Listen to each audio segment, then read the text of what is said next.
Yo, what is up guys, Ghost here, and today we've got a few juicy bits of news to go over.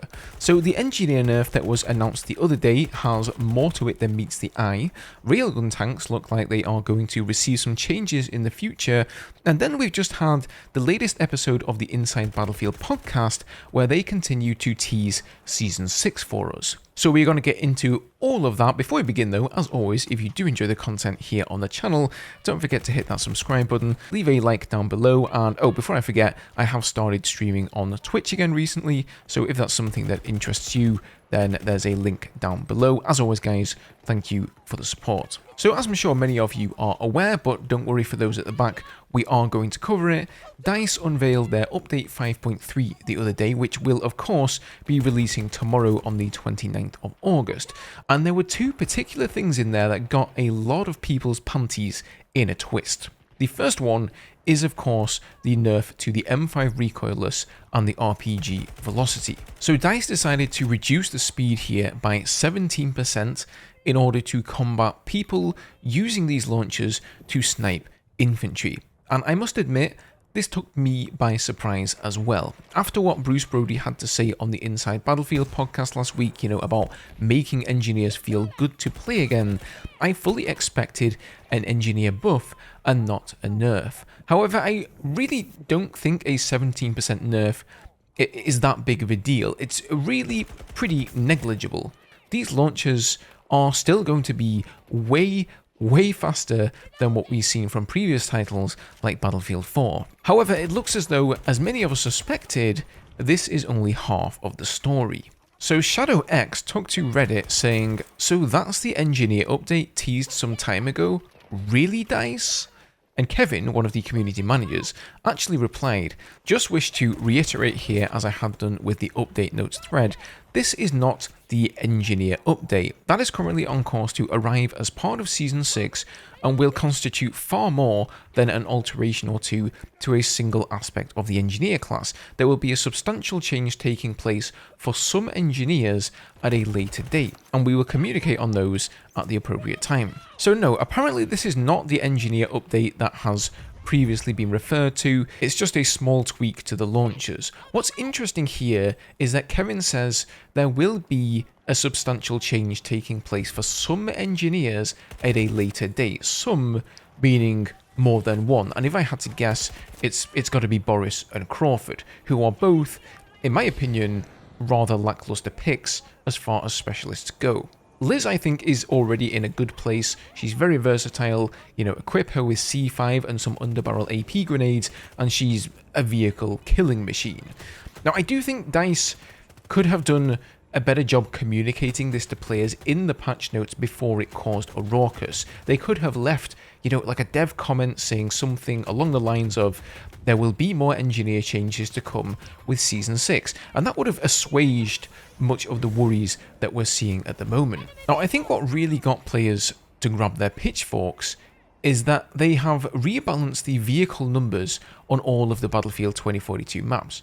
Now, we only got two examples: Exposure, which will have more helicopters and jets, and then Discarded, which will instead have more ground armor. But overall, there is a significant increase to the overall vehicle count in terms of power.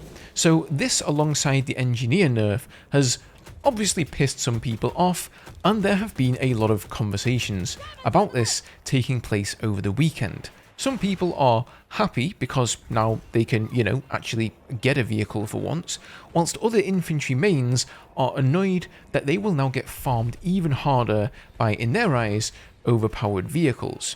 Now, as a jack-of-all-trades player, you guys have seen my footage, I like to play everything that is available in Battlefield. There is one thing I believe a lot of people haven't really considered. Currently, if I'm playing in, let's say, the Nightbird, the biggest threat to me is the enemy helicopter, because he can follow me anywhere and he matches my power. And if he's more skilled than me, then he's got to kill me. But once that helicopter dies, I know I have a roughly 2-minute window where I don't have to worry about that helicopter at all. And that is actually a significant advantage for a vehicle player. If you know when the enemy vehicle has died, you know when it's going to spawn, and you can essentially just farm infantry for 2 minutes, right?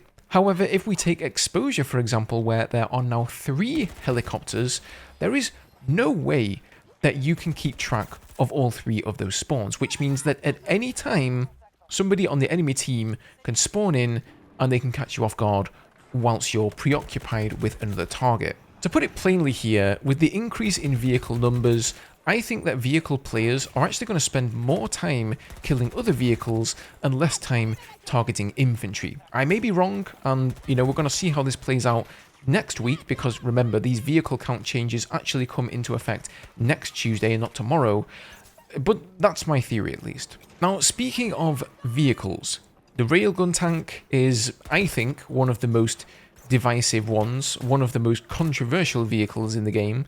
In my opinion, having a vehicle that one-shots other vehicles across the map with almost no projectile drop and very, very little travel time is the definition of the word overpowered. I know a lot of you will disagree with me, and this vehicle for you is like a one-stop shop to deal with that annoying wildcat camper or that tanky transport helicopter or that annoying nightbird, but I would still say that you're wrong, and that's fine if you don't agree with me, okay?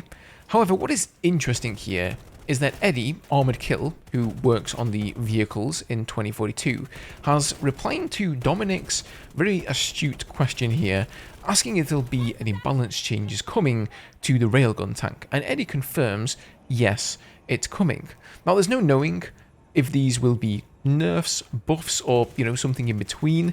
They're also changing the hovercraft handling in 5.3, and they've stated that this is going to be like a precursor for future changes to all of the ground vehicles. So who knows, it could just be movement changes to the Railgun tank, but you know what, I'm going to allow myself to believe that the balance of its weaponry is going to be looked into as well, even if only for my own sanity. Okay, moving on, let's discuss today's episode of the Battlefield podcast, shall we? There really wasn't anything entirely new here. Mainly they drummed up some more hype for Redux tomorrow, and they teased how excited they are for Season 6. So similar to one of their posts on Twitter the other day, they again confirmed that Season 6 will have a new vehicle, map, game mode, battle pass, gadgets, and weapons. So it is indeed going to be a full season similar to the first 4.